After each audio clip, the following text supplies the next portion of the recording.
Hi everyone, and welcome back to Life on Point.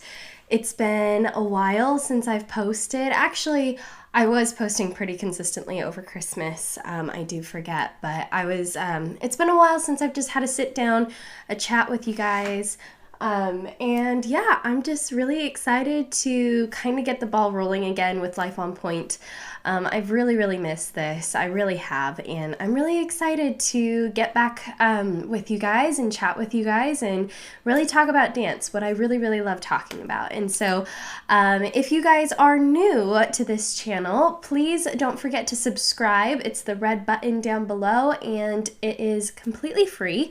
Don't forget to like this video and leave me a comment. I just apologize that the dance content has been really lacking recently, just because my dance career right now is a little lacking and I'm trying to find some direction. So, but without further ado, let's just get into this video.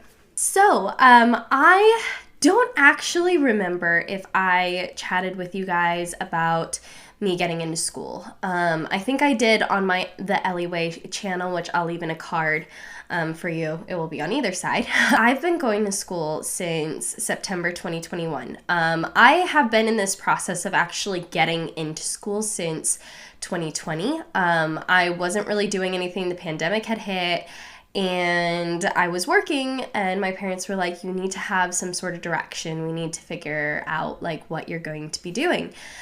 And so I was like, all right, and I really respect my parents because they were just, they didn't want me to get into a space of just complacency where I just didn't pursue anything, because they knew where I was at that point in time. I was really burnt by, dance, and I was burnt out, and I'd been doing this for years. And so trying to do something that was burning me out, the idea of it was just ridiculous. So I applied. The first year I didn't get in because I didn't qualify for a specific type of entry, is the easiest way to put it.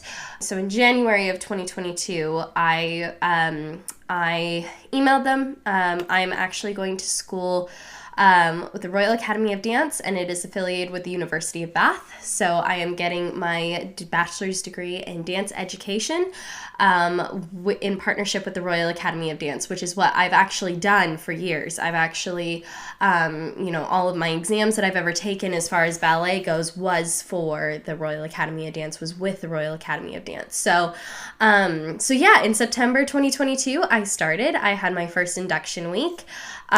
School's going well. I'm almost through the first semester. By the time this video goes out, I will be in the middle of finals week. So be praying for me. This whole first semester has been about frameworks and perspectives. I've started off part-time. I'm not going to continue part-time. As soon as I am finished with this first, it's called level 4. Once I'm done with level 4, I am going to be doing full-time with level 5 and level 6, and I will be getting those two done within 2 years. I will be getting level 4 done within the first 2 years as well. So I'll be in college for a total of 4 years, and I will be receiving my degree and going to England in 2025, God willing, for my graduation. So I am very excited about that.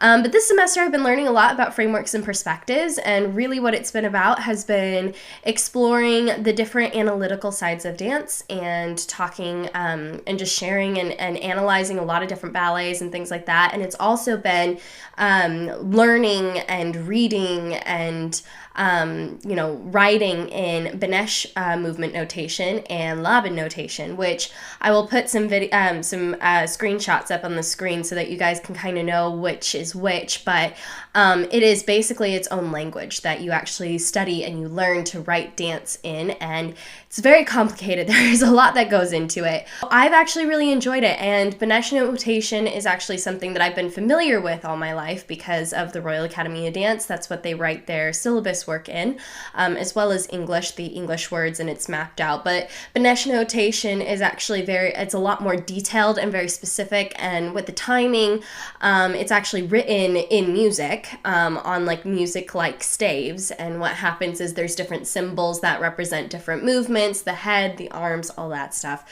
So it's actually really easy for me to read as a teacher now that I'm teaching Royal Academy of Dance, and I am helping my teacher basically, do, exams and train our kids for exams and things like that. So it's actually really interesting because she doesn't know how to read Benesh movement notation, but I do. So it's kind of fun because we get to teach together and we get to understand together and learn together. So yeah, so we've been watching a lot of different ballets and working on choreography I would have never even, found on my own. I've written a lot of papers on movement analysis framework from the Laban framework, and that has been really interesting because that one encompasses a lot more, not just ballet. Benesh movement is much more for ballet, whereas Laban notation can be ballet or modern or contemporary, hip hop, all these different types of things. But definitely I do enjoy reading Benesh a little bit better. It's a little easier for me to understand. I'm not sure why. It's challenging, but it's good. And the only thing is I could do without waking up at 2 a.m. All of our classes are on UK time, so my classes are between the hours of 1 a.m. to about 7 a.m. Those are kind of our class times, and so thankfully we don't have them every single day, but we do have them about, every other week or so. We do have a lineup of classes, and it is quite a lot. It has been quite a struggle to wake up that early in the morning, and so whenever I wake up that early in the morning, I'm pulling literally 20-hour, 21-hour days, and so it's been quite a lot. My dance career right now looks a lot like going to school, teaching, and all of these things. And so as a teacher, I absolutely love my job. I really, really do. And I just want to say thank you to Mallory Academy of Dance for having me on their faculty. It is the greatest honor I've had in a really long time to just be able to do something, to give back and to also do something I absolutely love. But yeah, I'm so thankful to Natalia Mallory for just giving me this opportunity. I really, really love teaching at Mallory Academy of Dance. Would love to do more of it, to be completely honest. I actually told my parents and my boyfriend at the beginning of last year, maybe beginning to mid of last year, that if I never put the shoes on again and I never step out on stage again, I would be totally happy if I just dedicated my life to teaching. If I could give up everything else to just go to school and teach, I absolutely would, but right now that's not really an option for me, so I'm just kind of sitting and waiting on the Lord, to be completely honest with you, to kind of give me that go ahead. And so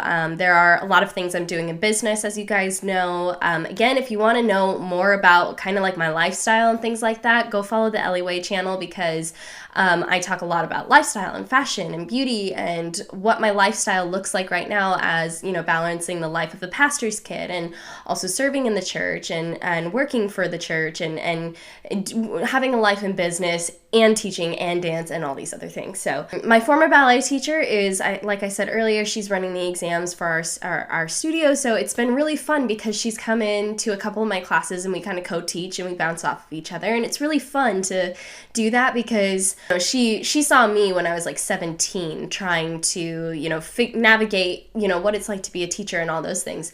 But it's really exciting for me now because I'm an adult, I've been through it, I've been teaching for a while, and so she can come in, and because I'm going to school, she can come in and she can we learn from each other. And so she definitely has so much experience, which I can glean from and things like that. And when I'm struggling to teach, especially younger grades, because let me tell you something, teaching younger grades is so much harder than teaching intermediate and up. Even to the intermediate foundation level is so hard to teach that age group of people from, littles to that intermediate foundation. I mean, intermediate foundation is a bit easier, but it's still hard because you have to manage a class and there's a lot of kids. And just because of where their brains are at developmentally wise, you want to make sure that you're nurturing that and not, terrifying them in that way. And so it's really awesome to just have a wonderful ballet teacher such as Jana that comes in and helps me teach and she can do what she does best, which is one-on-one attention, and I can do what I am really good at, which is managing a class and making it run smoothly just because of my administrative brain, and giving that general and seeing the whole room and seeing everyone there. So it's really, really fun to kind of just do it together because I can do what I'm really good at, she can do what she's really good at, and we are both productive together. So yeah, I really do love that. I love watching the kids improve, and I love seeing them just grow as people and grow as dancers. I've been working with this one girl for a while, and I've done audition tapes with her and all these different things. She's gotten to experience all these different sides of ballet since then, and of course this is no credit to just me. I mean, it's all of us on the faculty, but I've gotten to work with her, and to just see her grow and come into herself more is just really amazing. We're doing the Nutcracker this year, and I'm really excited about it. There have been a couple of people that have asked me if I'm going to be in it, not sure yet. But if you do want to audition, I will leave all the information actually in the screen beside me, because we are having auditions. It is open to a lot of different studios, to the community, for you to come and participate in it. And then I've been getting a lot of questions on if I'm joining a company, when my performances are, things like that. I was planning on auditioning for companies this year. Not really just to go, because I'm very content with my life right now. I wasn't planning on getting into a company this year, but to get back into the audition process and the swing of things is really nice, because, you know, I haven't been to an audition, you know, literally in years, and I would have liked to do that, but it just wasn't in the cards for me. Again, I serve in my church, and obviously, you know, church happens on Sundays, and so for me, I'm not in a position right now where I could leave on a Sunday and go to auditions like I used to be able to, but hopefully next year. I don't really have the time freedom at the moment, but I'm looking to book more gigs this year as a freelancer, and I'm beginning to put myself out there more than usual. I've got to get photos done and a dance reel going, but like I said, I mean, maybe I'll be performing in a Nutcracker this year, whether it's the one that we're doing or a different one, whether I get invitations. My plan is to actually do a couple of things. I'm going to be performing on Easter Sunday at Renaissance for an Easter service, and so I'm planning that right now. I'm very, very excited about that, because it could be really, really exciting. But yeah, I mean, I have that coming up. My plan is to actually take a couple of dances and specials and things like that, and actually touring to different churches and organizations around Kern County this year. So I will be doing more virtual specials as well. I'm really hoping to do virtual special this year and really market them properly when I have the time and things like that. I'm very excited to announce this. I am competing in the World Dance Cup, which is they have a virtual regionals and I believe a virtual semifinals, and then the finals are actually in Barcelona, Spain. So we'll see how far along I get. Again, I just wanted to kind of put myself out there. The cutoff age for that, in case you are thinking about doing that for your studio or as a freelancer, the cutoff age is actually 25. So I'm 21. I have a good few more years in me before I, would not qualify to be part of that again. So yeah, I'm really excited about that. I'm taking Aurora's Sleeping Beauty, Act 1. So I did Act 3 for Youth America Grand Prix, and I'm doing Act 1 this year for the World Dance Cup. It's a little bit longer, but it's still really good. I had a rehearsal for it in December, and it just felt really, really natural. So I'm really excited about that. I have a tutu coming in the mail, so as soon as that comes, I will be showing you. But I do have this crown that was given to me, and yeah, it is beautiful. So yeah, that is where my dance career is at right now, what it looks like. I do really miss the stage and being in class and being pushed, but I want to get back to it, but I'm really content with my life right now at the moment. I can't wait to get back to it. I'm really, really happy with where I'm at with school, with teaching and all of that. But I know that my time is not done. I am not officially retiring. I was heavily thinking about it, to be completely honest with you. Hope you guys enjoyed this little update. I'm excited. I'm going to be posting probably bi-weekly, not every week. I'm not putting that pressure on myself, just because this is a fun thing for me, and I want to be able to share what's going on in my life and with my dance career, and give you guys tips and tricks and things like that as dancers and fitness and things like that. I love you guys so much. Thank you for following me on this journey. I mean, Life on Point has been around since 2016, which is so mind-boggling to me that it's been that long. And I'm just really blessed by all of you. Thank you so, so much for following me in this journey from when I was 15 years old, taking my Advanced 1 exam, all the way to now, through my company experience, through my messiness, and to this point. I'm really, really thankful for all of you. And yeah, again, if you like this video, don't forget to like it. Don't forget to subscribe. Don't forget to leave me a comment. Here's my question for you. What are your New Year's resolutions? I did release a podcast episode. Again, it will be linked in the description box and in a card above. I did record an episode with my boyfriend, who we talked about New Year's resolutions and if we believe in them and all those different types of things. So go check that out if you haven't. And yeah, okay, I'm gonna stop rambling now. Thank you guys so much for watching. I love you all, and I will see you in my next video. Mwah. Bye.